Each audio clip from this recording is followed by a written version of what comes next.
تواترت آلاؤه توافرت نعماؤه. الذي خلق الإنسان فطرا جاء بعظيم منته نزل القرآن جعله بين الحق والباطل الفرقان. رفع السماوات بغير عمد ترونها بسط الأرض نصب الجبال خلق المرء جرى البحر بعظيم قدرته نور الشمس والقمر أنطق الشجر والحجر. سبحانه ما أعظم شانه لا يحد ولا يتصور.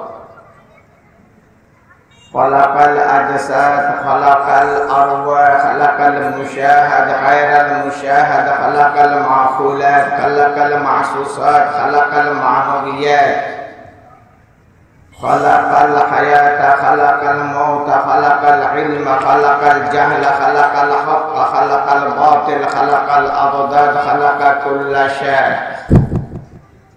نشهد أنه لا إله إلا هو وحده لا شريك له، لا شريك له في ذاته ولا في نعوته ولا في كلامه ولا في كماله، لا في وجوده ولا في وجوبه ولا في عطائه ولا في إنعامه ولا في إحسانه ولا في امتنانه، لا في ملكه ولا في ملكه ولا في ملكوته لا في جبره ولا في جبروته لا في عظمته ولا في عظموته لا في رحمته ولا في رحموته، لا في فضله ولا في تفضيله لا في كرمه ولا في تكريمه لا في مجده ولا في تمجيده لا في شرفه ولا في تشريفه. ونشهد أن سيدنا ومولانا وإمامنا محمدا عبده ورسوله الذي بعثه الله عز وجل وأرسله بالرسالة والهداية والدراية والوقاية والعناية. بعثه الله عز وجل بالأمانة والصداقة والإمامة والقيادة والسيادة.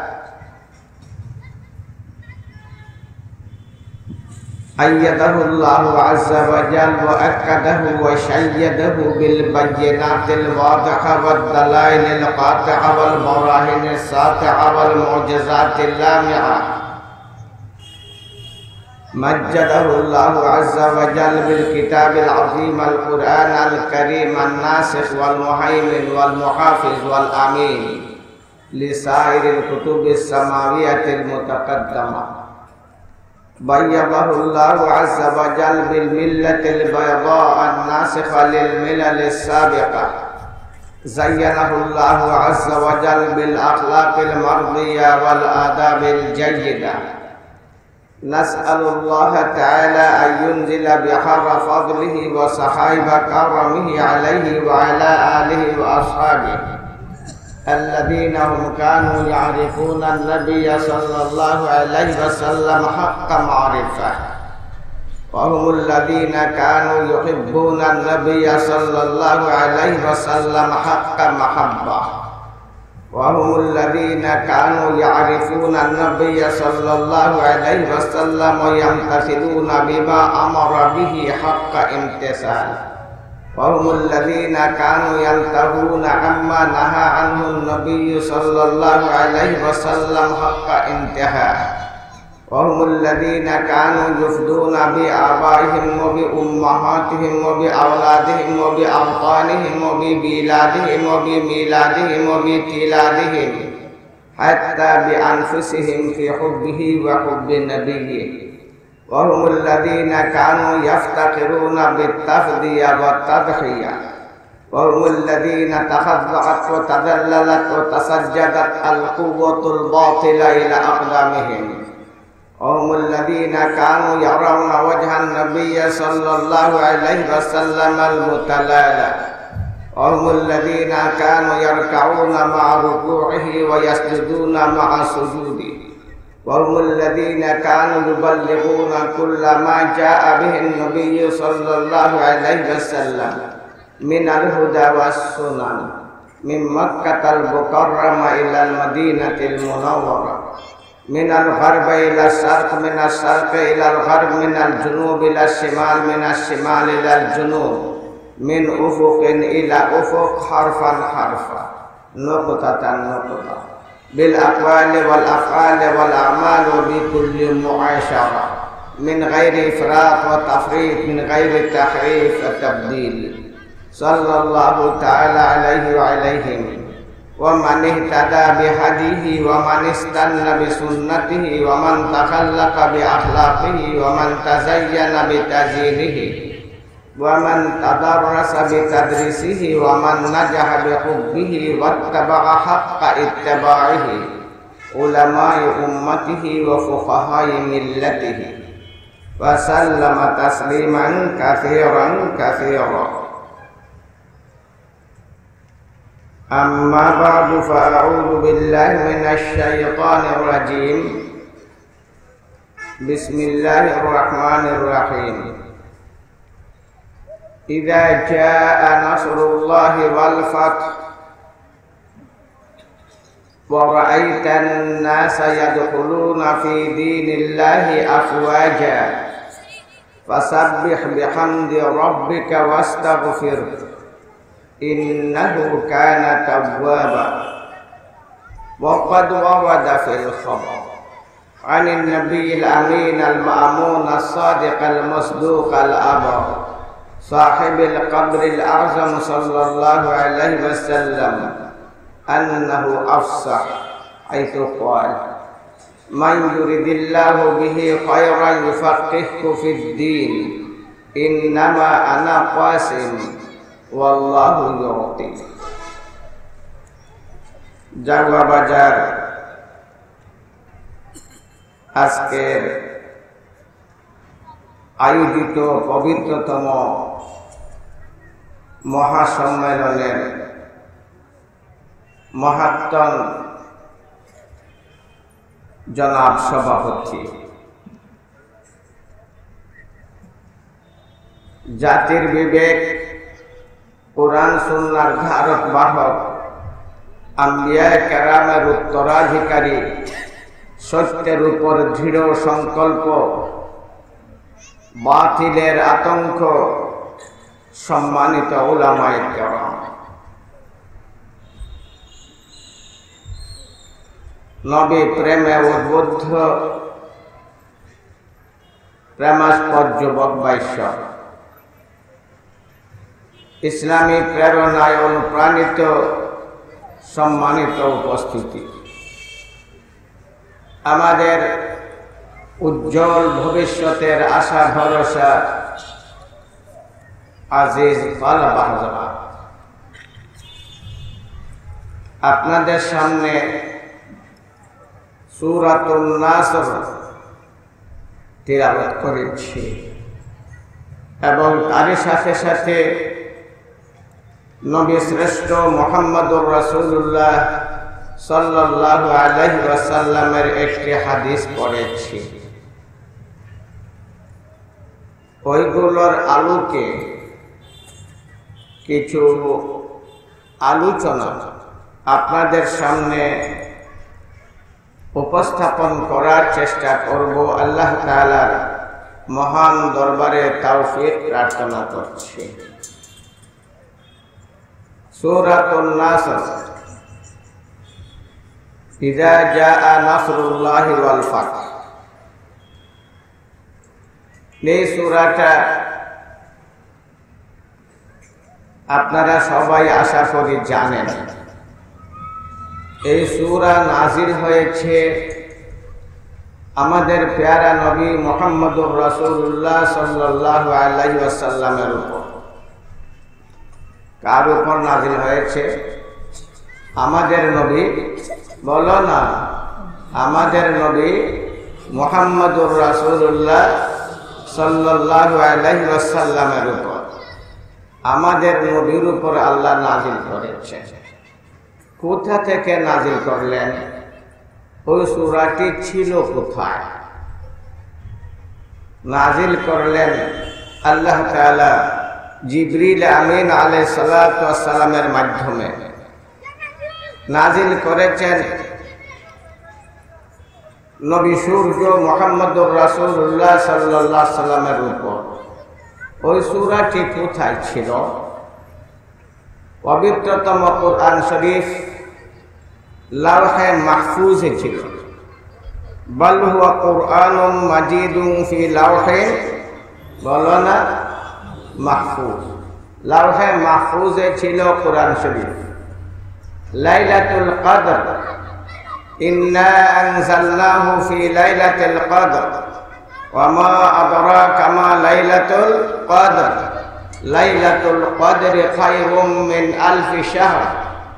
লাইলাতুল কদরে লাওহে মাহফুজ থেকে একসাথে আল্লাহ তাআলা নাজিল করেছেন এই পৃথিবীর নিকটতম আকাশ, ওই আকাশের একটা নির্ধারিত এবং সম্মানিত স্থান, যাকে কিতাবের ভাষায় বলা হয় বাইতুল ইজ্জা। বাইতুল বলো না বাইতুল ইজ্জা। এই বাইতুল ইজ্জার মধ্যে আল্লাহ তাআলা নাজিল করলেন 30 পারা কোরআন শরীফ। ওই বাইতুল ইজ্জা থেকে ধীরে ধীরে 23 বৎসরে পূর্ণ কোরআন শরীফ আল্লাহ নাজিল করলেন নবী সূর্য মুহাম্মদুর রাসূলুল্লাহ সাল্লাল্লাহু আলাইহি সাল্লামের উপর। নাজিল করার প্রয়োজনটা ছিল কি? আমার নবী সব দেখেন, সব জানেন, সব জায়গায় আছেন।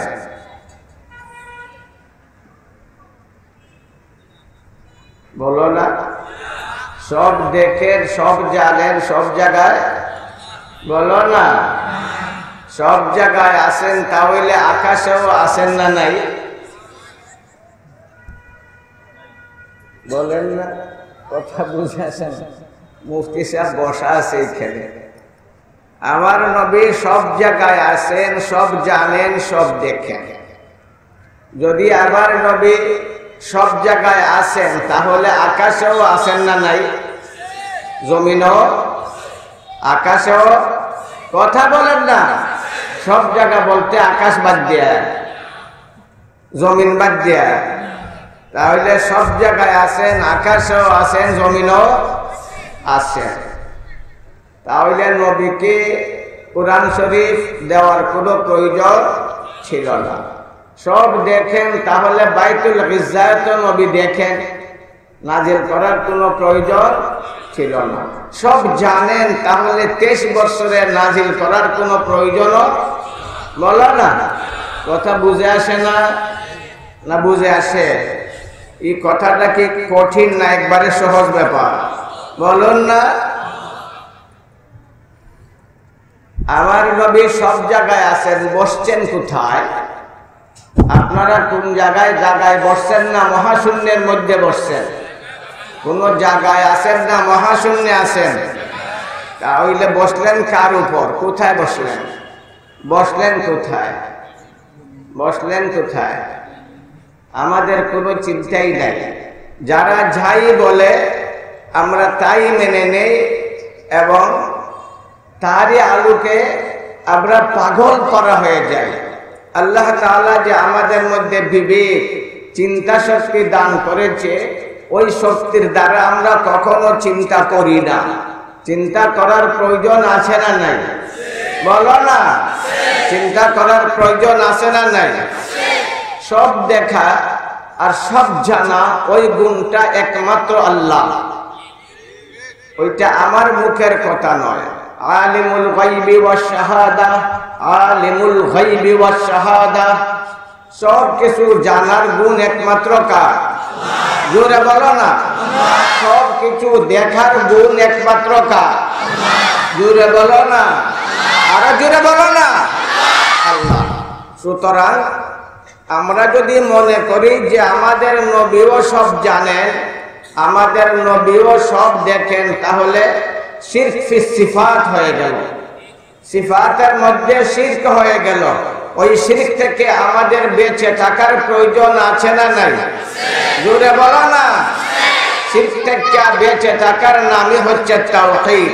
যারা শিরক সিফাত করে তারা তাওহীদকে গ্রহণ করলো না, তাদেরকে মুওয়াহিদ বলা যায় না, বলা যাবে না।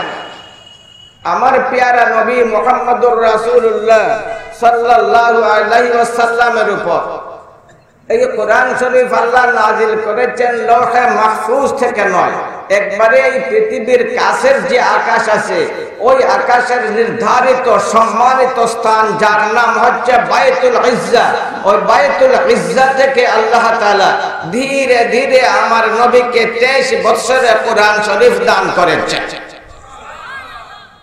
তার দ্বারা বোঝা গেল নবী সব জানে না, সব দেখে না, সব জানে না, সব বলো না, সব জানে না, সব দেখে না। তিনি সব জায়গায় নন, তিনি সব জায়গায়, সব জায়গায়, সব জায়গায়। আচ্ছা, আরেকটা প্রশ্ন আপনাদের কাছে, সব জায়গা বলতে শুধু পবিত্র জায়গা না অপবিত্র জায়গাও বুঝায়? সব জায়গা বললে শুধু পাক জায়গা বোঝায় না, না পাক জায়গাও বোঝায়? তাহলে আমরা যদি বলি নবী সব জায়গায় আছে, তাহলে আপনার অপবিত্র জায়গা সেখানেও নবী আছেন, বলো না? সেখানে নবীর জন্য অবস্থান করা ওইটা কি তার মানসম্মত? এমন বিশ্বাস যদি আমরা তার প্রতি পোষণ করি তাহলে ওইটা নবীর সাথে বেয়াদবি হবে না, হবে না? জোরে বলো না, ওইটা কি নবীর সম্মান না অপমান? জোরে বলো না, সম্মান না অপমান? আপনি কি সব জায়গায় যাবেন? আপনি সব জায়গাকে ভালোবাসেন? আপনি কি অপবিত্র স্থানে অবস্থান নেবেন? যে জায়গা আপনার কাছে ঘৃণিত আপনি নিজেই সেই জায়গাকে ঘৃণা করেন, ওইখানে নবী আছেন বলে বিশ্বাস করেন, আমার মতো বেয়াদব আর কেউ হতে পারে না। সব দেখেন নবী, সব দেখেন, সব দেখেন, সব দেখা এই গুণ কার? সব দেখা ওই গুণ কার? সব দেখা ওই গুণ কার? মানুষের জন্য সব দেখা সম্ভব নয়, এবং সব দেখা ওইটা তার জন্য তার মানসম্মত নয়, বলুন না? আরেকজনের সতর, আরেকজনের গোপন অঙ্গ দেখার অধিকার আপনার আছে, বলুন না? আপনি যদি অন্য কারো গোপন অঙ্গ দেখেন বা দেখার চেষ্টা করেন, তাহলে আরেকটা লোক আপনার ব্যাপারে কি ধারণা পোষণ করবে? আপনি বড় ভদ্র না অভদ্র, সভ্য না অসভ্য, সভ্য না অসভ্য, সভ্য না অসভ্য? আমার নবী অসভ্য ছিলেন না সভ্য ছিলেন? জোরে বলো না, ভদ্র ছিলেন না অভদ্র ছিলেন? সুতরাং নবীর প্রতি এই ধরনের ধারণা পোষণ করা যে নবী সব দেখেন, ওইটা নবীর জন্য অপমান, নবীর জন্য কখনো সম্মান নয়। যেমন আরবের লোকরা কাবা শরীফের তওয়াফ করত, তারা কাবার সম্মান করত। তাদের ধারণায় ছিল যে পোশাক পরে পাপ করা যায়, ওই পোশাক পরে কাবা শরীফের তওয়াফ করা যায় না। সুতরাং তারা উলঙ্গ হয়ে কাবা শরীফের তওয়াফ করত। এইটা ছিল তাদের দৃষ্টিতে কাবা শরীফের সম্মান। আপনারা বলুন, ওইটা সম্মান না অপমান?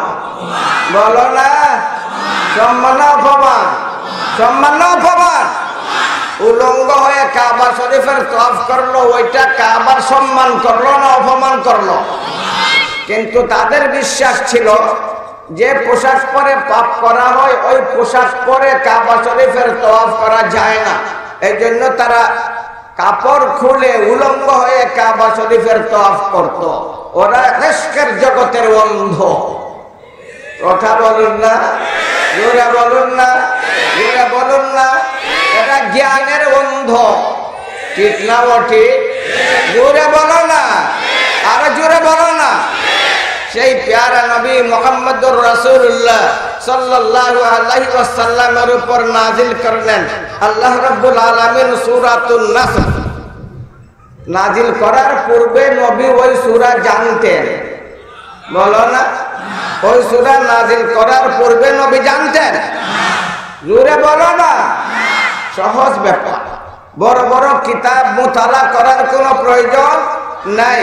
সহজেই বোঝা যায় যে আমার নবী সব জানেন না, যদি সব জানতেন তাহলে 23 বছরে ধীরে ধীরে কোরআন নাজিল করার কোনো প্রয়োজন জোরে বলো না ছিল না। আল্লাহ নাজিল করলেন ওই সূরা সূরাতুন নাসর। ওই সূরাটি যখন নাজিল হলো হযরত ওমর ফারুক রাদিয়াল্লাহু তাআলা আনহু একবার সাহাবাদের মাহফিলে ছিলেন। ওই মাহফিলে হযরত আব্দুল্লাহ ইবনে আব্বাস রাদিয়াল্লাহু তাআলা আনহু ছিলেন। তিনি ছিলেন সবার মধ্যে অল্প বয়স্ক। তার সভাসদ যারা ছিলেন তারা ফারুক আজম রাদিয়াল্লাহু তাআলা আনহুর উপর প্রশ্ন করে বসলেন, খলিফাতুল মুসলিমিন ইবনে আব্বাসের মতো আমাদেরও ছেলেরা আছে, আপনি ওকে আসার সুযোগ দেন, আমাদের ছেলেদেরকে আসার সুযোগ দেন না কেন? হযরত ওমর ফারুক রাদিয়াল্লাহু তাআলা আনহুর মনের মধ্যে ওই প্রশ্নটা পড়ে গেল। একদিন সবার সামনে প্রশ্ন রাখলেন, ওই সূরার তাফসীর করো, ওই সূরার আসল সার সংক্ষেপ কি ওইটা বর্ণনা করো। অনেকেই বিভিন্ন ধরনের বর্ণনা দিলেন। হযরত ইবনে আব্বাস রাদিয়াল্লাহু তাআলা আনহুকে ফারুক আজম রাদিয়াল্লাহু তাআলা আনহু জিজ্ঞাসা করলেন, তোমার কি অভিমত? ওই সূরার সার সংক্ষেপের ব্যাপারে তোমার কি অভিমত? হযরত ইবনে আব্বাস রাদিয়াল্লাহু তাআলা আনহু বললেন, আমার অভিমত হচ্ছে ওই সূরার দ্বারা আল্লাহ রাব্বুল আলামিন নবী করিম সাল্লাল্লাহু আলাইহি ওয়াসাল্লামের মওতের সংবাদ দিয়েছেন। কিসের সংবাদ? ওই সূরার মধ্যে মওতের কি কোনো আলোচনা আছে? নাই। ওই সূরার মধ্যে নিয়ামতের আলোচনা আছে, কৃতজ্ঞতা প্রকাশ করার আলোচনা আছে। মওতের কোনো আলোচনা বলেন না আছে? জোরে বলো না নাই। কিন্তু হযরত আব্দুল্লাহ ইবনে আব্বাস রাইসুল মুফাসসিরিন, তাফসীর জগতের সম্রাট, যিনি সাহিত্য আছেন তাইফের শৃঙ্গে, সেই আব্দুল্লাহ ইবনে আব্বাস রাদিয়াল্লাহু তাআলা আনহু জবাবে বলে দিলেন, খলিফাতুল মুসলিমিন ওই সূরার দ্বারা আমার নবীর মৃত্যুর দিকে ইঙ্গিত করা হয়েছে। হযরত ওমর ফারুক রাদিয়াল্লাহু তাআলা আনহু বললেন, তুমি যা অনুধাবন করেছো আমিও তাই অনুধাবন করলাম, তুমি যা বুঝে নিয়েছো আমারও মনের মধ্যে তাই, আমিও তাই বুঝে নিলাম। এর দ্বারা বোঝা গেল হযরত ইবনে আব্বাস রাদিয়াল্লাহু তাআলা আনহুর তাফসীরের জগতে একটা বিশেষত্ব আছে না নাই? জোরে বলো না। অন্যের চেয়ে ইবনে আব্বাসের মর্যাদা তাফসীর জগতে বেশি না কম? ইবনে আব্বাস যা বুঝলেন, খলিফাতুল মুসলিমিন ওমর ফারুক রাদিয়াল্লাহু তাআলা আনহু যা বুঝলেন, অন্যরা তা বুঝলেন না। তাদের মধ্যে বেশ কম ছিল, সাহাবাদের মধ্যে কি ছিল বলো না? বেশ কম ছিল না? ছিল না, পার্থক্য ছিল। হযরত ওমর ফারুক রাদিয়াল্লাহু তাআলা আনহু এবং ইবনে আব্বাস রাদিয়াল্লাহু তাআলা আনহুর মত এক হয়ে গেল। ইবনে আব্বাসের ধারণা যা ছিল ফারুক আজমের ধারণা একবারে ঠাই। ইবনে আব্বাস যা বুঝে নিলেন ফারুক আজমও তা বুঝে নিলেন। ওই থেকে বাকি সাহাবাদের মধ্যেও ইবনে আব্বাস রাদিয়াল্লাহু তাআলা আনহুর একটা বিশেষত্ব প্রতিষ্ঠিত হয়ে গেল। সবাই তাকে মেনে নিলেন, তার মর্যাদার স্বীকার করে নিলেন। যদিও ইবনে আব্বাস বয়সে ছোট, কিন্তু মর্যাদার দিক দিয়ে তিনি অনেক বড়, ইলমের দিক দিয়ে তার অনেকটা মর্যাদা আছে না নাই? জোরে বলো না আছে। ওইটাকে বলে ফিকহ। ওইটাকে কি বলে? ফিকহ। অর্থাৎ বাহ্যিক আয়াতের একটা মর্ম আছে, তার গর্ভে আরেকটা আছে। বাহ্যিক আয়াতের একটা অর্থ আছে, তার গর্ভে আরেকটা অর্থ নিহিত আছে। ওই তার গর্ভে নিহিত গোপন যে মর্ম সংরক্ষিত রয়েছে, ওই ধরনের গোপন তথ্য যারা আবিষ্কার করার সামর্থ্য লাভ করে তাদেরকে বলা হয় কিতাবের ভাষায় ফকিহ। তাদেরকে কিতাবের ভাষায় কি বলা হয়? জোরে বলো না। তাদেরকে কিতাবের ভাষায় কি বলা হয়? ফকিহ। ওই ফকিহদের মর্যাদা, আলিমদের, মুফতিদের, উলামায়ে কেরামের সকল আলিমদের ঊর্ধ্বে যে মর্যাদা, সেই মর্যাদার নাম হচ্ছে ফাকাহাত এবং সেই মর্যাদার আসনে যারা আসীন হওয়ার সৌভাগ্য লাভ করেছেন তাদেরকে বলা হয় ফকিহ। নবী করিম সাল্লাল্লাহু আলাইহি সাল্লাম ইরশাদ করেছেন, মান ইউরিদিল্লাহু বিহি খায়রান ইউফাক্কিহু ফিদ্দীন। আল্লাহ যাকে সবচেয়ে বেশি উত্তম নিয়ামত দান করতে চান তাকে তাফাক্কুহ ফিদ্দীন দান করেন, তাকে ফিকহ দান করেন, কুরআন এবং হাদিসের গভীর জ্ঞান লাভ করার মতো সামর্থ্য দান করেন। সেই সামর্থ্য সবার হয় না। এই উম্মতের মধ্যে কিছু কিছু নির্ধারিত ব্যক্তিবর্গ ওই স্তরে পৌঁছেছেন, সবার জন্য পৌঁছা সম্ভব বলেন না, সম্ভব নয়। ওই স্তরে পৌঁছেছিলেন আমাদের ইমাম আজম আবু হানিফা রহমতুল্লাহ আলাইহি। আমার ভাষায় নয়, হযরত সলমান ফারসি রাদিয়াল্লাহু তাআলা আনহু, আরবের গৌরব, যুদ্ধ কুশলী, সেই পারস্যের বিশেষ ব্যক্তিত্ব সলমান পার্কে যিনি শায়িত, ইরাকের সলমান পার্কে যিনি শায়িত, সলমান ফারসি রাদিয়াল্লাহু তাআলা আনহুর কাঁধে আমার দয়ার নবী করুণার ছবি তার পবিত্র হাত রেখে বলেছিলেন, লাউ কানাল ইলমু বিসুরাইয়া লাউ কানাদ দীনু বিসুরাইয়া লাউ কানাল ঈমানু বিসুরাইয়া লানালাহু রাজুলুন আও রিজালুম মিন আবনাই ফারস। সুরাইয়া তারকার মধ্যে, অর্থাৎ আকাশের মধ্যে যদি ইলম থাকে, দ্বীন থাকে, ঈমান থাকে, তাহলে পারস্যের কিছু লোক ওই আকাশ থেকে ওই ইলম আর দ্বীন আর ঈমানকে ছিনিয়ে নিয়ে আসবে। হযরতে আল্লামা সুয়ুতি রহমাতুল্লাহ আলাইহির ভাষায় এই হাদিসের বাস্তব নমুনা হচ্ছেন হযরত ইমাম আজম আবু হানিফা রহমাতুল্লাহ আলাইহি। তার মধ্যে এমন গভীর জ্ঞান ছিল, বিরাট মেধা ছিল। একবারের কথা, আমাদের ইমাম আজম আবু হানিফা রহমতুল্লাহ আলাইহি কাবা শরীফের তওয়াফের মধ্যে ব্যস্ত ছিলেন। কাবা শরীফ বুঝেন তো, দুনিয়ার সকল মানুষের কিবলা যে কাবা শরীফ, দুনিয়ার সকল মানুষের, বলো না, দুনিয়ার সকল মানুষের, পূর্বের মানুষের, পশ্চিমের মানুষের, উত্তরের মানুষের, দক্ষিণের মানুষের, সকল মানুষের কিবলা কোনটা? বলো না, বলো না, জোরে বলো না। কাবা শরীফ। ওই কাবা শরীফের তওয়াফরত ছিলেন। কিবলা তওয়াফ হয়, তওয়াফ হয় কিবলা। যার কিবলা তার একটা পরিচয় হচ্ছে মুমিনরা তার তওয়াফ করে, কিবলার তওয়াফ করে না, বলো না। আমাকে যদি বলেন আমি কিবলা, তাহলে আমাকে তওয়াফ করবে। মক্কা যাওয়ার কোনো প্রয়োজন নেই। মক্কা যাবেন কেন? কিবলা কাকে বলে কোরআন শরীফে তার পরিচিতি আছে না নাই? ইন্না আউওয়ালা বাইতিন বুদিআ লিন-নাসি লাল্লাযী বিবাক্কাতা মুবারাকান ওয়া হুদাল লিল আলামিন ফীহি আয়াতুম বায়্যিনাতুম মাকামু ইব্রাহিম। আমি যদি কিবলা হই তাহলে আমার কাছে থাকবে মাকাম ইব্রাহিম। উত্তর করে সুখম বোধাই ভাল লাগে না। কিবলার পরিচয় কোরআন শরীফের মধ্যে আছে না নাই? জোরে বলো না। এক নম্বর কিবলার পরিচয়, সারা দুনিয়ার মানুষ সেদিকে মুখ করে নামাজ পড়ে। কিবলার দিকে মুখ করে, বলো না।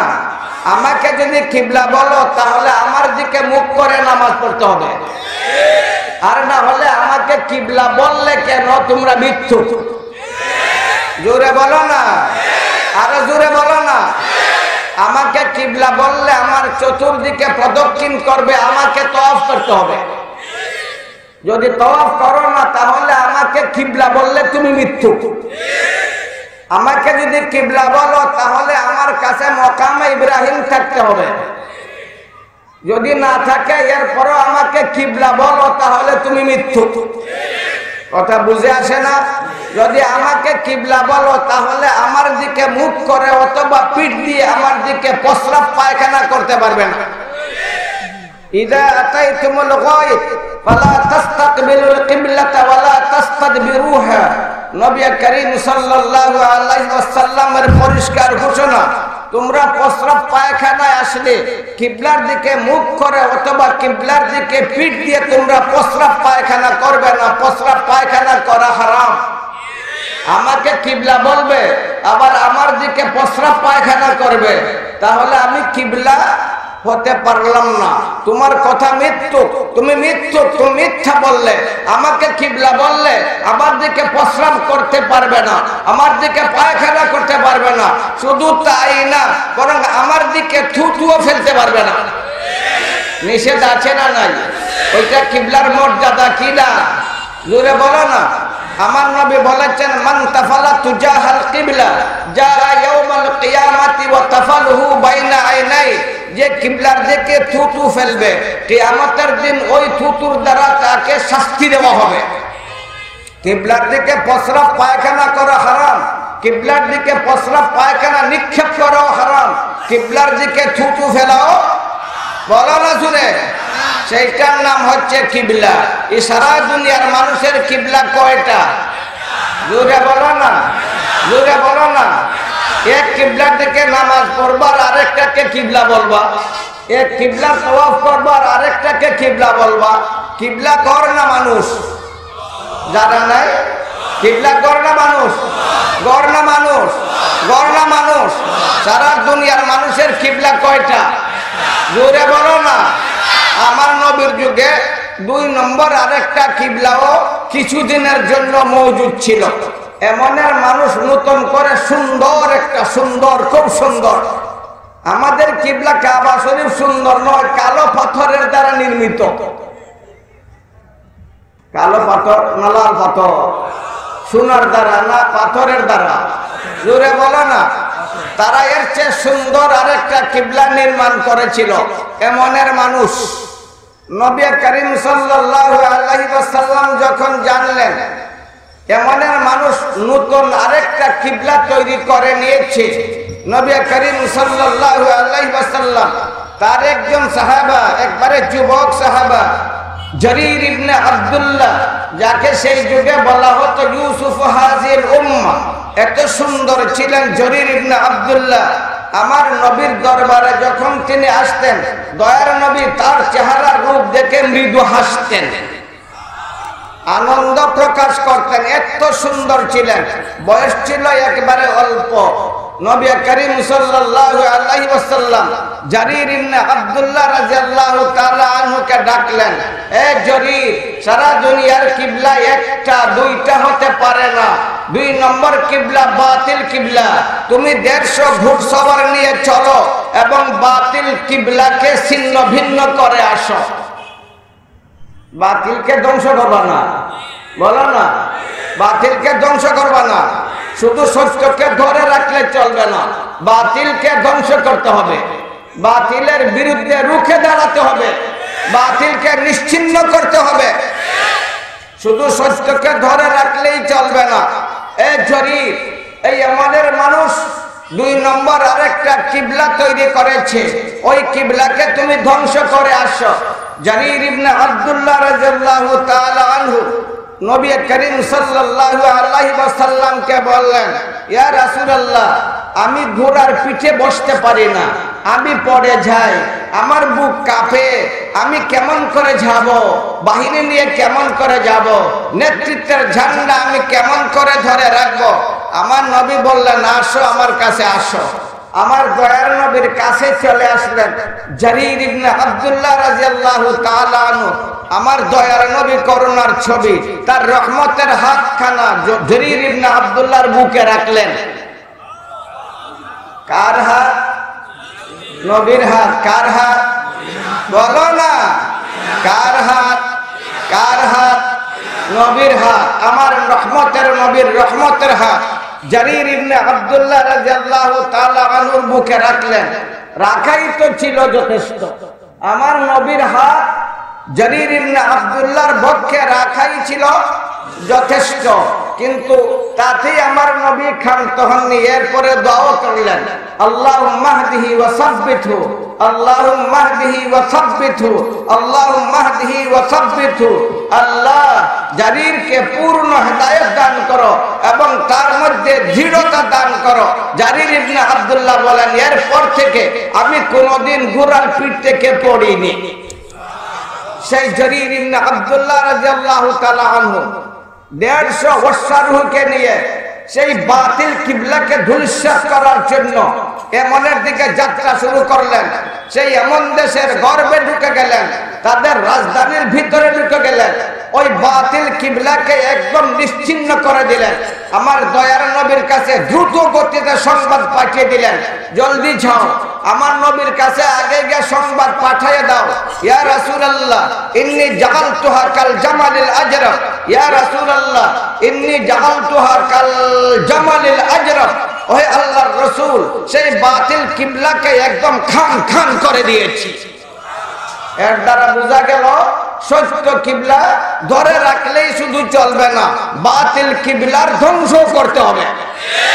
সারা দুনিয়ায় কিবলা কয়টা থাকবে? কয়টা থাকবে? কয়টা থাকবে? কয়টা থাকবে? সেই কাবা শরীফের মর্যাদা, ওমান ইউআযযিম শাআইরাল্লাহ ফাইন্নাহা মিন তাকওয়াল কুলুব। কিবলা যা হবে তার বিরাট মর্যাদা আছে না নাই? বুঝে আইছে? বুঝে আইছে? সূরাতুন নাসর, ইযা জাআ নাসরুল্লাহি ওয়াল ফাতহ। নবী করিম সাল্লাল্লাহু আলাইহি ওয়াসাল্লাম ছিলেন নির্যাতিত। আরবের মানুষ, মক্কার মানুষ সব ধরনের যন্ত্রণার লক্ষ্য বস্তুতে পরিণত করেছিল। আবার দয়ার নবীকে এমন কোন ব্যবস্থা ছিল না যে ব্যবস্থা তারা গ্রহণ করেনি। আমার নবীর চলার পথে তারা কাঁটা বিছিয়ে রাখত, আমার নবীর পানাহারের ব্যবস্থায় তারা বাধার সৃষ্টি করত, আমার নবীর পানি তারা বন্ধ করত, আমার নবীর খাবার তারা বন্ধ করত, আমার নবীর চলার পথ তারা বন্ধ করত। আমার দয়ার নবীকে কাবার কাছে গিয়ে নামাজ পড়তো তারা বাধা দিত না? দিত না? বলো না। একবার গেলেন আমার নবী কাবা শরীফের কাছে, গেলেন গিয়া বললেন উসমান ইবনে তালহাকে, উসমান আল্লাহর পবিত্রতম ঘর কাবা শরীফের দরজা খুলে দাও, আমি সেই ঘরের ভিতরে ঢুকে আল্লাহ তাআলার ইবাদত অর্থাৎ নামাজ পড়ব, 2 রাকাত নামাজ পড়ব, দোয়া করব, খুলে দাও। উসমান ইবনে তালহা রাদিয়াল্লাহু তাআলা আনহু লাল চোখ দেখালেন, রৌদ্র ভাষায় আমার নবীকে সম্বোধন করলেন, গালিগালাজ দিলেন। আমার নবী ধৈর্যের পাহাড়, ধৈর্যের হিমালয়, দয়ার নবী করুণার ছবি। ব্যর্থ মনোরথ ফিরে আসলেন। আসার সময় বলেছিলেন, ওসমান আল্লাহর ঘর, সেই ঘরে ইবাদত করার সুযোগ আমাকে দিলে না, এক সময় আসবে ওই কাবার দরজার চাবি আমার হাতে আসবে, ওই দুনিয়ার কোন শক্তি ওই চাবিকে আর ছিনিয়ে নিতে পারবে না। কুল জাআল হক ওয়া যাহাকাল করোনা ইন্নাল বাতিলা কানা যাহুকা। সত্যের জয় অবশ্যম্ভাবী, তবে সত্যকে ধরে রাখতে হবে শক্ত হাতে। বাতিলের ধাক্কা আসবে, বাতিলের ধাক্কা আসবে, বাতিলের আঘাত আসবে, ওই সবগুলোকে ধৈর্য সহকারে গ্রহণ করে সত্যের পথে চলতে হবে। অবশ্যই কোনো না কোনো সময় সত্যের পতাকা উড়বে। দয়ার নবী করুণার ছবি মুহাম্মদুর রাসূলুল্লাহ সাল্লাল্লাহু আলাইহি ওয়াসাল্লাম মক্কা বিজয়ের সময় সেই পবিত্র কাবা ঘরের দিকে যাত্রা শুরু করলেন।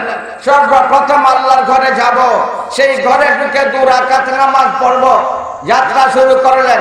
উসমান ইবনে তালহা যখন দেখলেন নবী করিম সাল্লাল্লাহু আলাইহি ওয়াসাল্লাম বিজয়ীর বেশে কাবা শরীফের দিকে অগ্রসর হচ্ছেন, চাবি নবীকে দিবে না, চাবি না দেওয়ার লক্ষ্যে সে কাবার ছাদে উঠে গেল। আমার নবীকে কাবা শরীফের দরজার চাবি দিবে না। আমার নবী দেখলেন উসমান ছাদে উঠে গেছে, চাবি দিবে না, নবীকে চাবি দিবে না। হযরত আলী রাদিয়াল্লাহু তাআলা আনহুকে ডাকলেন, অল্প বয়স্ক আলী, ছোট দেহধারী আলী, সেই আলীকে ডাকলেন, আলী দেখছো কাবা ঘরের চাবি উসমান ইবনে তালহা নিয়ে গেছে, সে আমাকে চাবি দিবে না, তুমি ওই চাবি কেড়ে নিয়ে আসতে পারবে? একটা ক্ষিপ্র সিংহের মতো গর্জে উঠলেন হযরত আলী রাদিয়াল্লাহু তাআলা আনহু, ইয়া রাসূলুল্লাহ বিশ্বাস করো, শুধু চাবি নয়, চাবিওয়ালা সহ আপনার কাছে এনে রেখে দিব। হযরত আলী রাদিয়াল্লাহু তাআলা আনহু লাফ দিয়ে কাবার ছাদে উঠে গেলেন। কাবা একবারে নিচু নয়, অনেক উঁচু। যারা দেখছেন কাবা শরীফ উঁচু না নিচু বলুন না? অনেক কিছু। কিন্তু অল্প বয়স্ক আলী রাদিয়াল্লাহু তাআলা আনহু চোখের পলকে ওই কাবা শরীফের ছাদে আরোহণ করলেন এবং উসমান ইবনে তালহার ঘাড়ে ধরে চাবি সহ আমার নবীর কাছে এনে রেখে দিলেন। উসমান ভয়ে কাঁপতে শুরু করলো, ভীষণ ভাবে কাঁপতে লাগলো। দয়ার নবী, রহমতের নবী, দয়ার নবী, বলো না, বলো না। আমার নবীর মধ্যে হিংসা বিদ্বেষ ছিল না, আমার নবীর মধ্যে ছিল শুধু সত্য আর সত্য। হিংসা ছিল? জোরে বলো না। হিংসা ছিল, হিংসা ছিল। সত্যের সাথে হিংসার কোনো সম্পর্ক নাই। সত্য সত্যকে নিয়ে চলে, সত্য কখনো হিংসাকে ধারণ করে না। বলো না, জোরে বলো না। যেমন আমাদের টঙ্গীর ময়দানে আপনারা শুনেছেন আমাদের তাবলিগি জামাতের ভাইদের উপর আঘাত হয়েছিল কিছুদিন আগে, তাদের উপর আঘাত করেছে, তাদের শরীরকে রক্তাক্ত করেছে, টঙ্গীর ময়দানে রক্ত ঝরিয়েছে, এমন কিছু ঘটছে না? ঘটছে না? ওইটা তাবলিগি জামাতের বিধান নয়, ওইটা তাবলিগি জামাতের ভাইদের চরিত্র নয়। এই জন্য আমার বিশ্বাস এই তাবলিগির জামাতে, এই টঙ্গীর ময়দানে আমার জামাতের যে সকল লোকের উপর আক্রমণ হয়েছে, যারা আক্রান্ত হয়েছে, যাদের রক্ত ঝরানো হয়েছে, যারা রক্ত ঝরাইছে, ওরা কখনো তাবলিগি নয়, ওরা সন্ত্রাসী হবে, ওরা গুন্ডার দল হবে।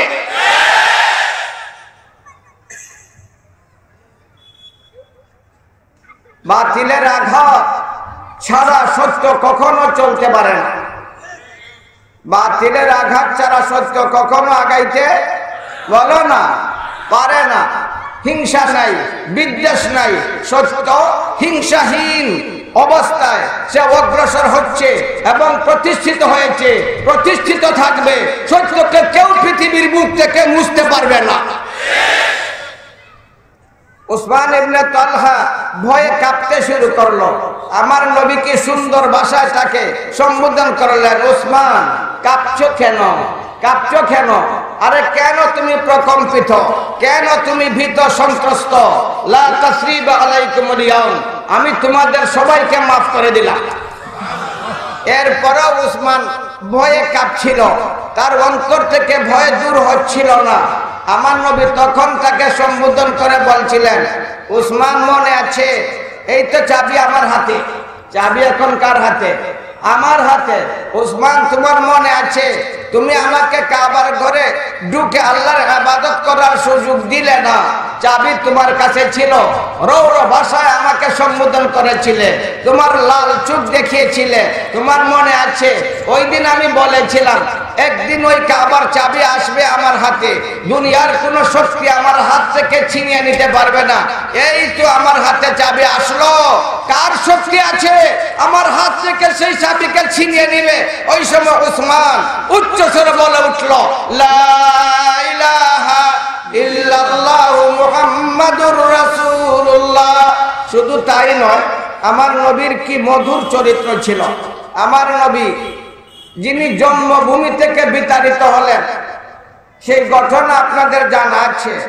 যখন বিজয়ীর বেশে পবিত্র মক্কা নগরীর ভিতরে আমার নবী ঢুকতে শুরু করলেন, মক্কার লোকরা দিক বিদিক তারা পালাতে শুরু করলো। কেউ কারো দিকে তাকাচ্ছিল না। সন্তান মার দিকে তাকায় না, মা সন্তানের দিকে তাকায় না, বন্ধু বন্ধুর দিকে তাকায় না, স্বামী স্ত্রীর দিকে তাকায় না, আত্মীয় আত্মীয়র দিকে তাকায় না। কেউই কারো দিকে তাকাচ্ছিল না, সবাই নিজেকে রক্ষা করার জন্য পালাচ্ছিল। আমার নবীর চোখে পড়লো একটা বৃদ্ধা মহিলা, একবারে বৃদ্ধা, বয়স্কা, গুজো হয়ে গেছে, তার চোখ লটকে গেছে, একবারে দুর্বলা, দৌড়ছে, পালাচ্ছে, ঘর্মাক্ত তার শরীর, ক্লান্ত শ্রান্ত অবস্থায়, তার পৃষ্ঠে একটা বোঝা নিয়ে দ্রুত গতিতে দৌড়ছে, একবারে হতাশাগ্রস্ত। আমার নবী চিনে নিলেন, কিন্তু আমার নবী কই বৃদ্ধা চিনল না। আগে চিনত, তার দৃষ্টিশক্তি দুর্বল হয়ে গেছে, এই জন্য আমার নবীকে চিনতে পারলো না।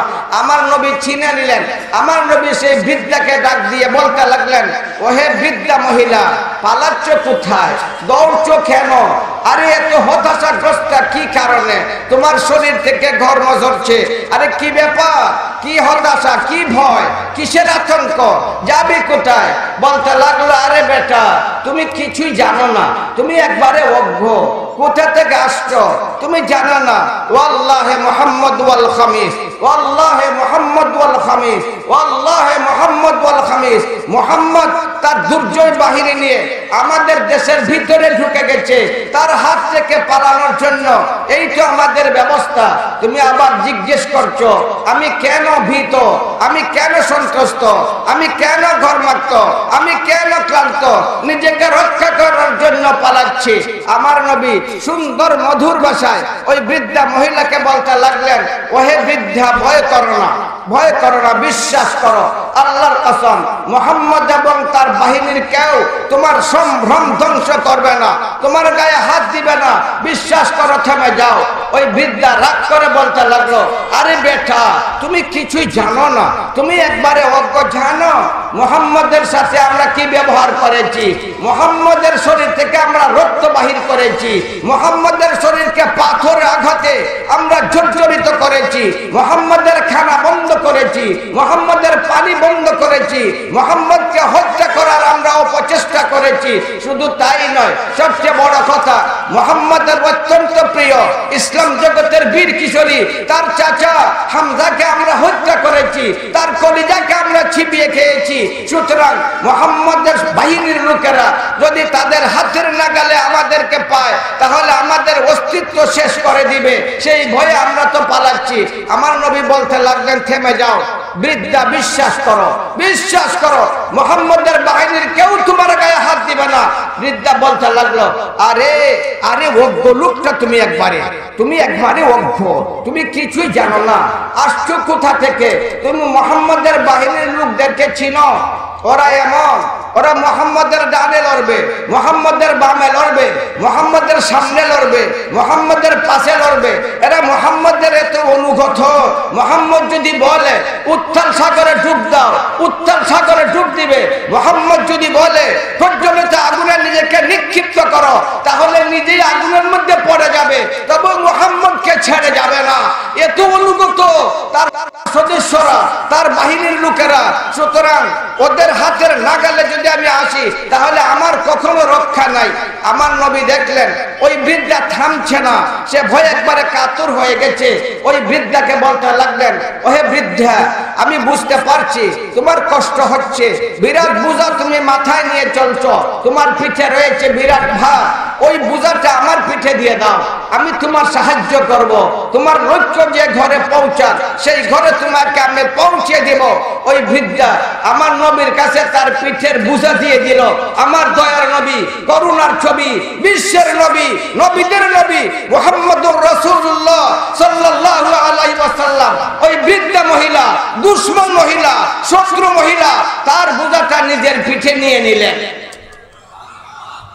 বৃদ্ধা এখন একটু হালকা হয়ে গেল না, ভারী হয়েছে? বলো না, হালকা হয়ে গেল। এখন আরো দ্রুত দৌড়তে লাগলো। ওই বৃদ্ধা আগে আগে দৌড়ে, আমার দয়ার নবী, রহমতের নবী, আমার দয়ার নবী, রহমতের নবী তার পাশে পাশে দৌড়েন। তার লক্ষ্য যে ঘরে ছিল, ওই ঘরে যখন পৌঁছে গেল, আমার নবী মুহাম্মদুর রাসূলুল্লাহ সাল্লাল্লাহু আলাইহি ওয়াসাল্লাম ওই বোঝা ওই ঘরে রেখে দিলেন এবং বৃদ্ধাকে লক্ষ্য করে বলতে লাগলেন, এ বৃদ্ধা, এই নাও তোমার বোঝা, আমি রেখে চলে গেলাম। ওই সময় চিৎকার করে বলতে লাগলো ওই বৃদ্ধা, আরে তুমি কে, তুমি কে, একটু দাঁড়াও, তুমি কে একটু দাঁড়াও। এই কঠিন বিপদের সময় যখন সন্তান তার মার খেয়াল করে না, মা তার সন্তানের খেয়াল ছেড়ে দিয়েছে, বন্ধু বন্ধুর দিকে তাকায় না, আত্মীয়তার বন্ধন নেই, কিছুই নেই, সবাই নিজেকে রক্ষা করার জন্য পালাতে শুরু করেছে। সেই ভয়াবহ অবস্থায় তুমি কোথা থেকে আসলে, তুমি কে একটু তোমার পরিচয় দাও, তোমার পরিচয় দাও, কোথা থেকে আসছো, তুমি আমার সাহায্য করলে আমার মন চায় আমার কলিজা তোমাকে দিয়ে দিব। আমার নবী দাঁড়িয়ে গেলেন। আমার দয়ার নবীর আদর্শ স্মরণ রাখো। আমার দয়ার নবীর মধ্যে হিংসা বিদ্বেষ ছিল না। জোরে বলো না, জোরে বলো না, জোরে বলো না। হিংসা ছিল না, হিংসা নাই, সত্য ছিল, সত্যকে আঁকড়ে ধরেছেন, সত্যকে ছাড়েননি, মিথ্যার সামনে কখনো মাথা নত করেন নাই। এই হচ্ছে আমার দয়ার নবীর শিক্ষা। বাতিলকে গ্রহণ করবে না, বাতিলের সামনে নতশির হবে না, সত্যকে কখনো ছাড়বে না, কিন্তু হিংসা বিদ্বেষ পোষণ করবে না। আমার নবী তার পরিচয় দিলেন, আমি তো সেই মুহাম্মদ, আমি তো সেই যে মুহাম্মদের কথা তুমি বলছিলে, আমি তো সেই। চিৎকার করে বৃদ্ধা বলতে লাগলো, ওয়াজবা ওয়াজবা আনতা মুহাম্মদ, ওয়াজবা আনতা মুহাম্মদ, ওয়াজবা আনতা মুহাম্মদ। বিশ্বের ব্যাপার, তুমি মুহাম্মদ, তুমি মুহাম্মদ, তুমি মুহাম্মদ, তুমি মুহাম্মদ। তোমাকে এত কষ্ট দিলাম, তোমার সাথে এত দুর্ব্যবহার করলাম, আর তুমি আজ আমার সাহায্য করেছো। আরে দাঁড়াও, একটু দাঁড়াও, আমার মন চায় আমার কলিজা তোমাকে দিয়ে দিব। মুহাম্মদ, বিশ্বাস করো, তুমি যদি সত্য না হও, এই দুনিয়ার কেউ সত্য হতে পারে না। তোমার ধর্ম যদি সত্য না হয়, আর কোন ধর্ম সত্য হতে পারে না। আমি তোমার কলিমা পড়ে মুসলমান হয়ে গেলাম। সেই প্যারা নবী মুহাম্মদুর রাসূলুল্লাহ সাল্লাল্লাহু আলাইহি ওয়াসাল্লাম জন্ম নিয়েছিলেন মক্কায়। বলো না, জন্ম নিয়েছিলেন কোথায়? বলো না। আর জিবরাইল জন্ম নিয়েছিল মদিনায়, আজরাইল দাওয়া শরীফে, আর মিকাইল সিলেট শরীফে। ওদের জন্মের কোন স্থান জানা আছে? বলো না। নূরের সৃষ্টি ফেরেশতাদের জন্মের কোন স্থান জানা আছে? ফেরেশতাদের মা বাবা আছে? বলো না। কবর আছে? জুড়ে বলো না। আমার নবীর মাতা পিতা আছে না নাই? জুড়ে বলো না। মাতা পিতা আছে না নাই? তার জন্মস্থান আছে না নাই? তার মৃত্যু স্থান আছে না নাই? জুড়ে বলো না। ওই সবগুলা কি প্রমাণ করে? আমার নবী ফেরেশতা ছিলেন। কি ছিলেন? আমার নবীর কবর শরীফ আছে না নাই? কবর শরীফ আছে না নাই? কোন দেশে? মদিনায়। কোন দেশে? এই জন্যই তো মদিনা আপনার কাছে প্রিয়। আমার নবী সেই সোনার মদিনায় শায়িত আছেন, এই জন্য মদিনার বালি কোন আপনার কাছে প্রিয় না? প্রিয় না? নূরে বলো না। मदीना है जमी पर या क्या है अर्शे बरीयू पर, वही वो शियाम बसता है, मुझे वो देश जाना है, कहो क्या मैं चलो किधर, बिरा की आग दिले भीतर, मैं बालम खूज में निकली, मुझे परदेश जाना है। मदीना है जमी पर या क्या है अर्शे बरीयू पर, वही वो शियाम बसता है, मुझे वो देश जाना है। সেই প্যারা নবী মুহাম্মদুর রাসূলুল্লাহ সাল্লাল্লাহু আলাইহি সাল্লামের কবর আছে মদিনায়। সোনার কবরের মাঝে তিনি আছেন শায়িত। সোনার কবরে না রূপার কবরে? কের কবর? কের কবর? কের কবর? কের কবর? এই জুড়ে বলো না। আমার নবীর কবর মাটিতে হবে কেন? আমার নবী যেখানে গেছে নূরের জাতি ফেরেশতাও সেখানে যাইতে পারে না। বলো না। নূরে বলো না। আমার নবীর পা যেখানে গেছে নূরের সৃষ্টি ফেরেশতা সম্রাট জিবরিলের মাথাও সেখানে যায়নি। তাহলে আমার নবীর কবর মাটিতে কেন হবে? মিনহা খালাকনাকুম ওয়া ফিহা নুঈদুকুম ওয়া মিনহা নুখরিজুকুম তারাতান উখরা। তোমাদেরকে মাটির দ্বারা সৃষ্টি করেছি, ওই মাটির গর্ভে তোমাদেরকে নিয়ে যাব, আবার মাটির পেট থেকে তোমাদের উত্থান ঘটাবো। সুতরাং আমার নবী মাটির সৃষ্টি, আছেন মাটির গর্ভে, কিন্তু ওই মাটি ওই বালিকণা আমার নবীর দয়ার নবী তার পবিত্র দেহের সাথে সাথে যে বালিকণার সম্পর্ক আছে, ওই বালিকণা সোনা রূপা কি আরশে মহল্লার চেয়ে বেশি মর্যাদার অধিকারী।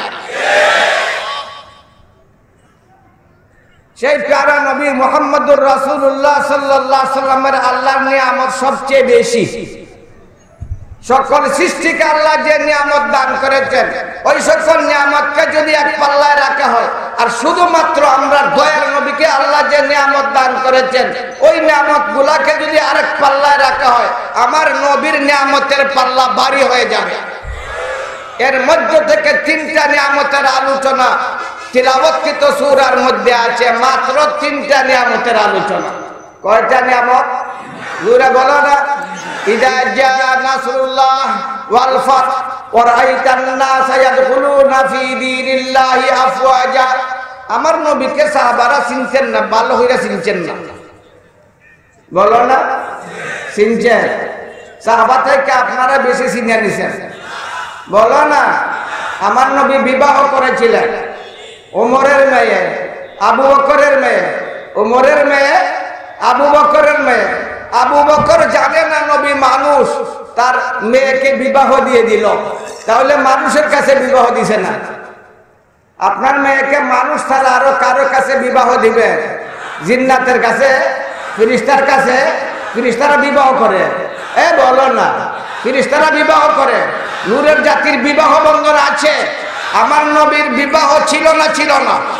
আবু বকর তার শ্বশুর ছিলেন না? ছিলেন না।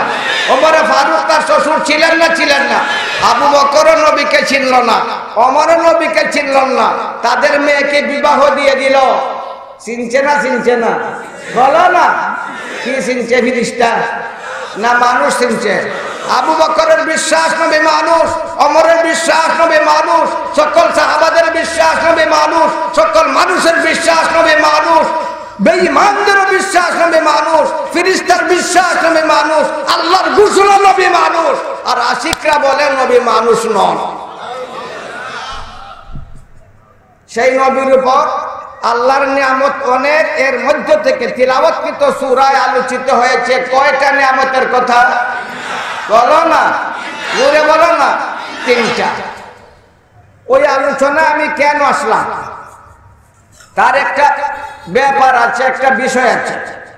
এক গুরু উম্মত তারা বলে আমাদের নবীরও পাপ ছিল। পাপও সাধারণ পাপ নয়, কবিরা গুনাহ ছিল। তারা ওই তিলাওয়াতকৃত সূরার দ্বারা প্রমাণ উপস্থাপন করে দলিল দেয়। আল্লাহ নবীকে বলছেন ইস্তাগফিরু, তুমি তওবা করো। যদি পাপ ছিল না তাহলে আল্লাহ তওবার নির্দেশ দিলেন কেন? যদি পাপ ছিল না তাহলে তওবার আদেশ আল্লাহ দিলেন কেন? যদি দোষ ছিল না তাহলে ক্ষমা চাও আল্লাহ বললেন কেন? সুতরাং ওই সূরা প্রমাণ করে নবীর ত্রুটি ছিল, নবীর পাপও ছিল। ওই বিষয়টা বোঝানোর জন্য আপনাদের সামনে ওই সূরাটি আমি তিলাওয়াত করেছি। সব সময় তো আপনাদেরকে পাওয়া যাবে না, আজকে পাইলাম যখন সুযোগে বলবো। জোরে বলো না, আরো জোরে বলো না। আল্লাহ রাব্বুল আলামিন ওই সূরার মধ্যে বলেছেন, নবী তোমাকে আমি তিনটা নিয়ামত দান করলাম। একটা, প্রথম নম্বর, আমার সাহায্য, পরিপূর্ণ সাহায্য তোমাকে দান করলাম। আল্লাহর সাহায্য নবীর জন্য নিয়ামত কি নিয়ামত না? জোরে বলো না। এমন সাহায্য তোমাকে দান করেছি, দুনিয়ার কোনো অপশক্তি তোমাকে আর পরাজিত করতে পারবে না। তোমাকে আমি বিজয় দান করলাম। বিজয় তোমার কদম চুম্বন করেছে, তোমাকে আর কেউ বিজিত করতে পারবে না। যেদিকে তোমার তরবারি যাবে সেই দিকে বাতিল ধূলিসাৎ হয়ে যাবে, সত্যের পতাকা উঠতে থাকবে। এই সাহায্য আর বিজয় নবীর জন্য নিয়ামত কি নিয়ামত না? জোরে বলো না। নিয়ামত, বিরাট নিয়ামত। তিন নম্বর নিয়ামত, তুমি দেখবে মানুষ দলে দলে ইসলাম গ্রহণ করে চলছে, ওইটাও নবীর জন্য নিয়ামত কি নিয়ামত না? কয়টা নিয়ামতের আলোচনা? তিনটা নিয়ামতের আলোচনা। সেই তিনটা বিরাট নিয়ামত তোমাকে আমি দান করলাম। সুতরাং ওই তিনটা নিয়ামতের মোকাবেলায় তুমি তিনটা কাজ করো। আল্লাহ তিনটা আদেশ জারি করে দিলেন। ফাসাব্বিহ বিহামদি রাব্বিক ওয়াস্তাগফিরহু, একটা তাসবিহ, একটা হামদ আর একটা একটা ইস্তেগফার। কয়টা আদেশ? কয়টা আদেশ? একটা তাসবিহ, আরেকটা হামদ, আরেকটা ইস্তেগফার। সুতরাং পরিষ্কার বোঝা গেল আল্লাহ তাআলা যে তিনটা বিরাট নিয়ামত নবীকে দান করেছেন, ওই তিনটা নিয়ামতের মোকাবেলায় তিনটা আদেশ জারি করেছেন। তুমি তাসবিহ বর্ণনা করো, তাহমিদ বর্ণনা করো, আল্লাহর প্রশংসা করো এবং ইস্তেগফার করো। এইখানে এই তিনটা আদেশ পাপের মোকাবেলায় না নিয়ামতের মোকাবেলায়? জোরে বলো না। পাপের মোকাবেলায় না নিয়ামতের মোকাবেলায়? নিয়ামতের মোকাবেলায় তাসবিহ আসছে, নিয়ামতের মোকাবেলায় তাহমিদ আসছে, নিয়ামতের মোকাবেলায় ইস্তেগফার আসছে।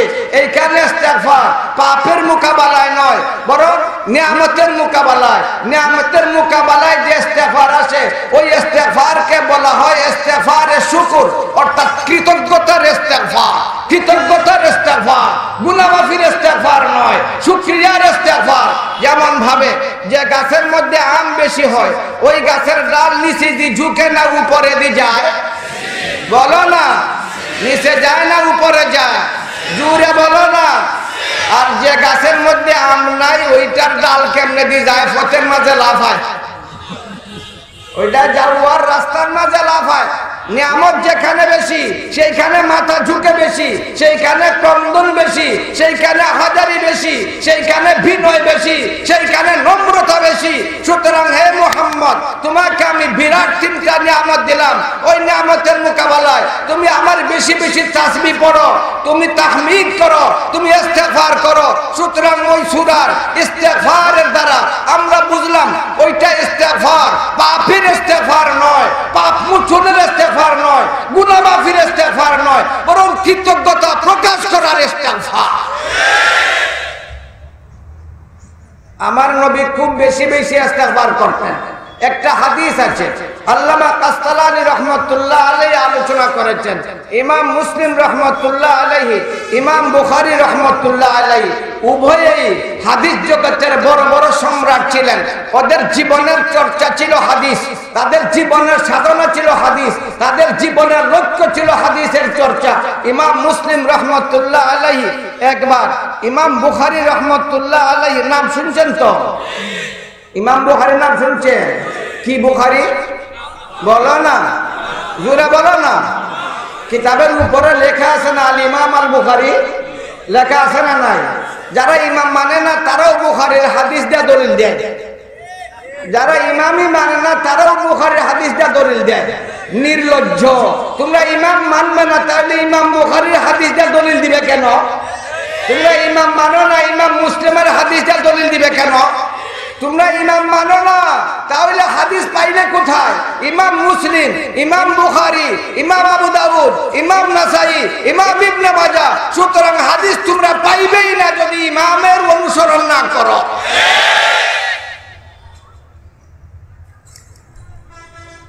ইমাম মুসলিম রাহমাতুল্লাহ আলাইহি ইমাম বুখারীর কাছে একটা হাদিস নিয়ে গেলেন, বিশুদ্ধ সূত্রের মাধ্যমে একটা হাদিস নিয়ে গেলেন। তার ধারণা ছিল ইমাম বুখারী ওই হাদিস এবং ওই সূত্র দ্বারার মধ্যে কোনো ধরনের ইল্লত, কোনো ধরনের দোষ পাবেন না, এই বলে ওই হাদিসটা তার সামনে ব্যক্ত করলেন। ইমাম বুখারী রাহমাতুল্লাহ জবাব দিলেন, ফিহি ইল্লাহ, তোমার হাদিসটির মধ্যে কিছুটা ত্রুটি আছে। তার শরীর থেকে গাম বাহির হতে লাগলো। ইমাম বুখারীর, ইমাম মুসলিমের শরীর থেকে বলো না গাম বাহির হইতে লাগলো। যেমন ভাবে ইমাম মালিকের শরীর থেকে একবার ঘাম বাহির হতে ছিল।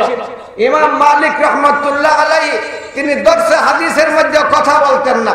একবার কনকনে শীতের সময় দর্শ বন্ধ করে তিনি বাহিরে চলে আসলেন। চরম শীত ছিল। যখন অনেকক্ষণ পরে ফিরলেন, তার ছাত্ররা প্রশ্ন করতে লাগলেন, মাননীয় উস্তাদ, আপনার অভ্যাস, আপনি হাদিসের দর্শের মাঝখানে কোথাও যান না, আজ আকস্মিক ভাবে হঠাৎ করে চলে গেলেন, অনেকক্ষণ পরে ফিরত আসলেন। আমরা আমাদের শরীর শীতে কাঁপছে, কিন্তু আপনার চেহারা থেকে ঘাম ঝরছে, ব্যাপার কি? বলতে লাগলেন, আমি গিয়েছিলাম এমন একজন মানুষের সাক্ষাতে যার কলবের মধ্যে এত ইলমের নূর, এত ইলমে কোরআন, এত ইলমে হাদিস, তার ইলমের ভারে আমার শরীর থেকে ঘাম ঝরতে শুরু করেছে। তিনি হচ্ছেন আবু হানিফা নুমান। ইমাম মুসলিম রহমতুল্লাহ আলাইহির শরীর গর্মাক্ত হয়ে গেল। ইমাম বুখারী রহমতুল্লাহ আলাইহির পবিত্র কপালে চুমু গেলেন এবং বলতে লাগলেন, ইয়া উস্তাদ আল উস্তাদিন, ইয়া সাইয়্যিদ আল মুহাদ্দিসিন, ইয়া তাবিব আল হাদিসি আলালিহি দানি উকাব্বিল রিজলাই। এই হাদিস জগতের সম্রাট, আমি তোমার কপালে চুমু খেলাম, তোমার দুখানা পা বাড়িয়ে দাও, আমার মন চায় তোমার দুখানা পায়ে চুমু খাবো। এই ঘটনার সম্পর্ক যে হাদিসের সাথে ছিল, ওই হাদিসটি বর্ণিত হয়েছে ফকিহাতুল উম্মাহ আয়েশা সিদ্দিকা রাদিয়াল্লাহু তাআলা আনহা থেকে। হযরত আয়েশা সিদ্দিকা ফকিহাতুল উম্মাহ আয়েশা সিদ্দিকা রাদিয়াল্লাহু তাআলা আনহা নবী করিম সাল্লাল্লাহু আলাইহি ওয়াসাল্লামকে একবার প্রশ্ন করেছিলেন, ইয়া রাসূলুল্লাহ, আপনি নামাজের পরেও একটি দোয়া পড়েন, কোন মাহফিলের পরেও একটি দোয়া পড়েন, সুবহানাকাল্লাহুম্মা বিহামদিকা আশহাদু আল্লা ইলাহা ইল্লা আনতা আস্তাগফিরুকা ওয়া আতুবু ইলাইক। তওবার কথা আছে না নাই? সুবহানাকাল্লাহুম্মা তাসবিহ আছে না নাই? ও বিহামদিকা তাহমিদ আছে না নাই? আস্তাগফিরুকা ওয়া আতুবু ইলাইক ইস্তিগফার আছে না নাই? যেমন ভাবে সূরাতুন নাসরের মধ্যে তাসবিহ আছে, তাহমিদ আছে, ইস্তিগফার আছে, ওই হাদিসটির মধ্যেও তাসবিহ আছে, তাহমিদ আছে, ইস্তিগফার বলো না। তাহলে সূরা আর ওই হাদিসের মধ্যে বিরাট একটা মিল আছে না নাই? জোরে বলো না, মিল আছে। আমার নবী কবি হাদিস নিয়ে মা আয়েশা সিদ্দিকা রাদিয়াল্লাহু তাআলা আনহা জিজ্ঞাসা করলেন, ইয়া রাসূলুল্লাহ, ওই দোয়াটি আপনি নামাজের পরেও পড়েন, কোন মাহফিলের পরেও পড়েন, নামাজের পরেও পড়েন, সব সময় পড়েন, কি ব্যাপার? নামাজের পরেও এই দোয়াটি আপনি কেন পড়েন? সুবহানাকাল্লাহুম্মা ওয়া বিহামদিকা আশহাদু আল্লা ইলাহা ইল্লা আনতা আস্তাগফিরুকা ওয়া আতুবু ইলাইক, ওই দোয়াটি কেন পড়েন? আমার নবী জবাব দিলেন, আমি ওই দোয়া এই জন্য পড়ি, যদি নামাজের মধ্যে কোনো ত্রুটি হইয়া যায় তাহলে এই দোয়া পড়লে নামাজের মধ্যে পূর্ণতা এসে যায়। মাহফিলের পরে পড়ি, মাহফিলের মধ্যে যদি কোনো ত্রুটি এসে যায়, ওই দোয়া পড়লে আল্লাহ তাআলা ওই ত্রুটিকে সংশোধন করে দেয়। এখন আপনাদের কাছে জিজ্ঞাসা, নামাজ পড়া কি গুনাহ? বলো না, নামাজ পড়া গুনাহ না সওয়াব? নামাজ পড়া গুনাহ না সওয়াব? নামাজের পরে ইস্তিগফারের তালিম আমার নবী দিবেন না দিবেন না? জোরে বলো না। কেন নামাজের পরে ইস্তিগফার কেন? নামাজের পরে ইস্তিগফার কেন? আপনি তো কোনো পাপ করলেন না, সওয়াবের কাজ করলেন, আল্লাহর নির্দেশ পালন করলেন, নেকির কাজ করলেন, জান্নাতের আমল করলেন, এরপরে আপনি ইস্তিগফার করেন কেন? ইস্তিগফারের দুইটা লক্ষ্য, উম্মতের জন্য দুইটা লক্ষ্য। যদি ভুল ত্রুটি হয়ে থাকে আল্লাহ পূর্ণ করে দিবেন, আর যদি পূর্ণ হয়ে যায় তাহলে কৃতজ্ঞতা প্রকাশ করার জন্য ইস্তিগফার করবেন। সুতরাং নবী করিম সাল্লাল্লাহু আলাইহি ওয়াসাল্লামের ইস্তিগফার ওইটা গুনার মোকাবেলায় নয়, বরং শুকরিয়া নিয়ামতের মোকাবেলা। কার মোকাবেলা? জোরে বলো না, কার মোকাবেলা? শুকরিয়ার মোকাবেলা। আল্লাহ তাআলা আপনাকে আমাকে সবাইকে তৌফিক দান করুক, আমরা যেন সঠিকভাবে পবিত্র কোরআনকে বুঝতে পারি এবং আমল করতে পারি। সবাই বলুন আমিন। আরো জোরে বলুন আমিন। আবার বলুন আমিন। ওয়া আখিরু দাওয়ানা আলহামদুলিল্লাহি রাব্বিল আলামিন। আসসালামু